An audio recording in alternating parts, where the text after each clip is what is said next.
Rejected Media has been one of the more long-running series on this channel where we've taken a look at ideas that have either been canceled, scrapped, pulled out of projects, completely thrown out, or just passed on. Sometimes it's because there's a better idea, other times it's because things change over the course of a project, and sometimes honestly it's because the idea just sucks. Today's ideas are from Spider-Man No Way Home, and a lot of this is coming from the art of No Way Home, the book, or concept artists who are kind enough to actually share their work on social media or other places and show off the impressive work they did.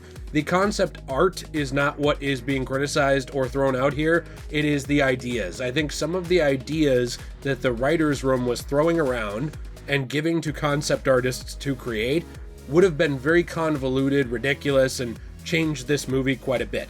Others might have been a little fun, so I'll let you be the judge of that, but before we hop further into today's video, if you enjoy it, please be sure to leave a like and subscribe for more content. I love taking a look at canceled or rejected media or parts of media that get thrown out. It's very interesting to me as a look behind the curtain, so I hope you'll check out the other videos as well. So there's going to be a lot of art shared by artist Phil Saunders, who does an amazing job at creating art. He shares it on his ArtStation account, also on Instagram. But one of the things that's interesting is that an idea that was being floated around was to actually have Spider-Man and Doctor Strange flying through multiple universes fighting, and there's nothing really wrong with that idea. We do see them in sort of a mirror dimension fighting, and we do see them kind of jumping around in the movie. But some of these ideas were a little heavy-handed, with ideas like putting them in the middle of a bone saw match in the original Spider-Man movie, where they would have popped in and been fighting in the ring and then gone through a portal or whatever to get out of there. There were also ideas actually putting them in the hallway of Mr. Ditkovich's apartment complex. There were ideas as well having them up on the buildings like Oscorp, where there were fights in Amazing Spider-Man 1, ideas placing them in the same area where Gwen Stacy dies in the Amazing Spider-Man 2. There is just a lot happening here where they were jumping all the way around through iconic scenes in the Spider-Man universe. And the art, like I said, it's really beautiful, it's really interesting, but the idea behind this is so heavy-handed, and I'm really glad it didn't actually make it into the movie. This would have been a bit too much like, look, we did the thing, or hey, remember this scene? And artist Phil Saunders actually got into this and talked about it a little bit, saying one early idea for Spidey and Doctor Strange's chase through the multiverse was to have them battle over the source of the spell. In this early version, it was the Book of Enchanting, through scenes from the previous movies. We were given a couple days to play with that idea. I liked the idea of taking the familiar shots and shifting the gravity and point of view so that the characters would be in a completely different orientation than the action. And that's what's kind of cool about this, is actually seeing, in those original shots what's going on, but then seeing, basically a superimposed Doctor Strange and Spider-Man in those shots doing something. It's neat, but it's just too much. It's one of those things where it wouldn't really make any sense in terms of why that's happening. And then again, to then have those Spider-Men show up potentially in the same movie would be a little weird as well. I just don't really see how this would have worked out. And again, it's not usually the concept artist who's completely coming up with the idea. What they're doing is they're taking the ideas of the writing team, they're expanding on them, and they're adding in their own ideas. Like the concept artist, and the reason I want to throw this in here is because I don't want somebody to be like, Jay hates concept artists. That's not the point. The concept artists are extremely talented. They are taking phrases or ideas or prompts from the writers, and then they're told, okay, now visualize this. Show us what it would be like if we made a movie about this. Show us a keyframe. And in those terms, these are really cool, but in terms of just doing it, I don't really see how this would have added to the movie at all or benefited anything. And there's actually a lot of changes that happened to the movie that I think were really good. For example, Phil actually gets into another idea that they had during the course of the movie on the writing team, which was instead of MJ falling and being caught by Andrew, instead MJ actually would have been caught by Doctor Strange's cloak of levitation. Now, I understand that there's this idea here where it's like, oh, this is another element of Doctor Strange in the movie because it's a fun crossover. But again, this is too much. I don't really see how this would have benefited the movie. Even Phil pointed out you would actually be missing one of the best moments of the entire film, where you actually get to see Andrew save MJ, and you get to see him kind of make up for what happened in The Amazing Spider-Man 2 with Gwen. You'd be completely missing that character development for Andrew, you'd be missing that emotional scene for MJ, you'd be missing the follow-up on it. I just really don't think this was a good idea. And I'm interested to hear if anybody has conflicting opinions on any of these ideas. Like maybe you think this would have added to it. But for me, I really think Andrew saving her did a lot to add to that version of Spider-Man and also show that this version of Spider-Man was prone to the same thing. Just like how the original story played out in Spider-Man 2, or should I say The Amazing Spider-Man 2, when Andrew was grabbed by Goblin and basically put in a situation where he couldn't rescue Gwen. The same thing happened to Peter in the MCU. The same thing happened to Tom Holland's Spider-Man, and he almost lost MJ in this scene. So if we had just had the Cloak of Levitation do it, I think it would have really missed out on a lot of powerful themes that played off of both films, and instead we would have just gotten fun little Doctor Strange cloak cameo. An actual funny idea that Phil shared was the idea of having Ned show up on Goblin's glider and getting a chance to ride on that for a few seconds, but it doesn't really make any sense that he would be able to do so. Now, I'm not trying to be mean here to Ned. You know, Ned's kind of like me. The boy very clearly likes food, and that's cool. And I do like the idea of them kind of putting him in the classic Hobgoblin colors on this glider. But I don't really understand how, when you can see in the original movie that you had trained soldiers in flight suits having a hard time balancing on the glider, you know, it wasn't an easy thing to use. They actually showed that at the Oscorp demonstration for the military in the very first original Sam Raimi Spider-Man movie. I don't really see how you would have kinda out of shape, really young, happy-go-lucky Ned Leeds balancing on this glider and doing a fine job. They did not need to do this at all. Again, good art, but I'm really glad this was passed on.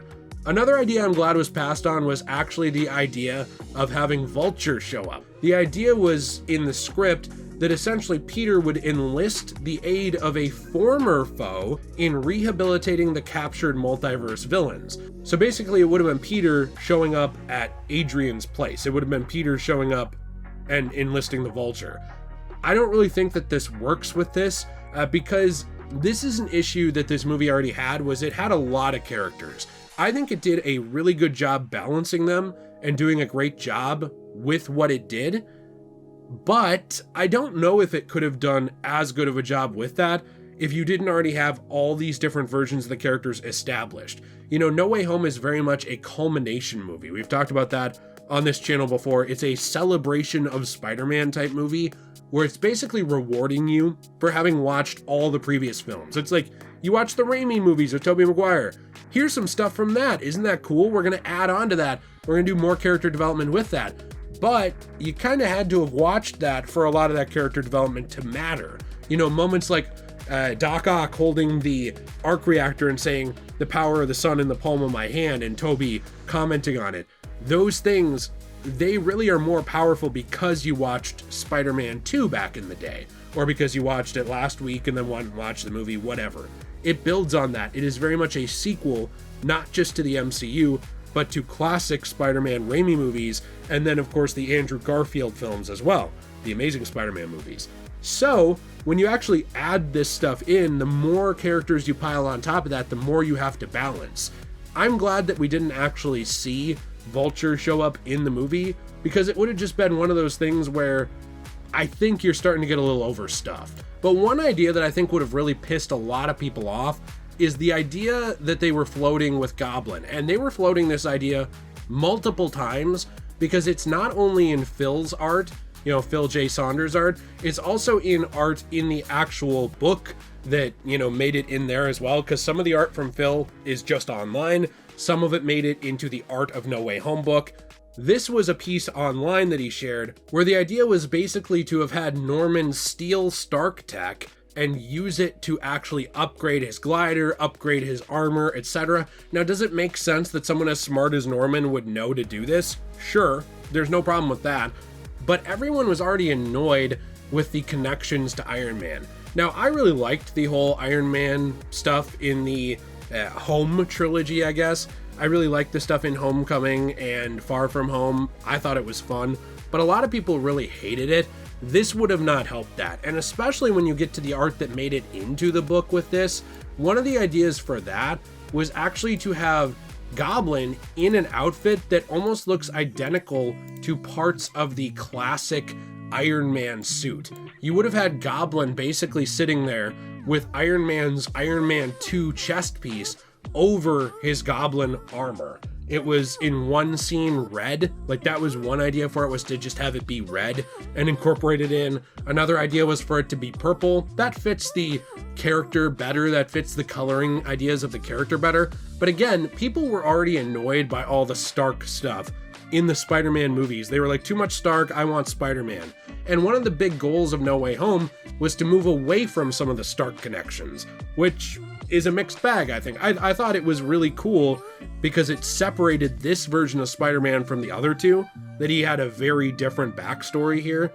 But again, he still has that backstory, he still remembers all these events, so that's good enough for me when it comes to the Stark connection being preserved. A lot of other people wanted to move away from this connection, and I think just randomly tying Green Goblin back to it, again, it's really ham-fisted. It would have been really over the top to do this, and I think it would have just pissed people off. That said, there are some ideas that would have been really cool to see that I don't think would have been a detriment to the movie at all. The Sandman design was almost different, where it would have been showing you more of the looks from the comics, where it's just his torso and up that looks more human and he's kind of coming up out of the ground. Or we would have also had the classic Sandman ball with the spikes on it on his arm. Those are ideas from the comic books that I think would have been really, really cool, but unfortunately they just didn't make it. But you know what? I still like the way he looks. But another idea that would have been really cool that I would have loved to have seen was the idea of a more classic looking Doc Ock. He almost looks like he's a modernized version of the 90s cartoon Spider-Man the Animated Series Doc Ock. He's in that classic yellow and greenish jumpsuit, and I think he looked really great. This would have been so cool to see on Alfred Molina. So again, it's not like every idea that didn't make it into No Way Home was stupid. It was just like, it was an abomination, it would have ruined the movie, it was terrible. There were some that were really cool that I thought could have been neat. If they had Doc Ock in a more classic suit, I would have been pointing and clapping my hands, snapping my fingers like Leonardo DiCaprio in Once Upon a Time in Hollywood, you know, like, oh, they did the thing, look at that. I would have been there for it, but unfortunately, we didn't get that. That to me is like the biggest loss from this, is not seeing that classic Ock design. But I'm interested to hear your thoughts in the comments down below. Are there other unused ideas that you want me to talk about maybe from the movie, or that you think are interesting, or you think I'd find interesting? I'm really interested to hear that. Hey guys, by the way, before we wrap this up, lots of other rejected media videos on this channel. There is a whole playlist. I'd love it if you checked out. We're currently playing through Spider-Man 2 on Degenerate Plays, which is our Let's Play channel. Lots more stuff up on enchantedglamour.com or degeneratej.com, depending on, you know, what you want to type into your search bar, where we have comic book resin pieces from salvaged comic books. There is also a great discount right now with 15% off your entire order if you put in the discount code SCARY in all caps, so that's awesome. And finally, we now have a P.O. box where if you want to send this channel anything fun, hey, maybe you want to send us a book or a video game or a movie, just nothing illegal, please. I don't want to have to contact the cops, all right? I don't want the mail people finding disgusting stuff, because they will. So if you are interested in sending us anything, that is going to be in the pinned comment down below, our P.O. box. So always love hearing from you. Have a fantastic day. If you enjoyed today's video, please be sure to leave a like and subscribe. And as always, everyone, stay shway.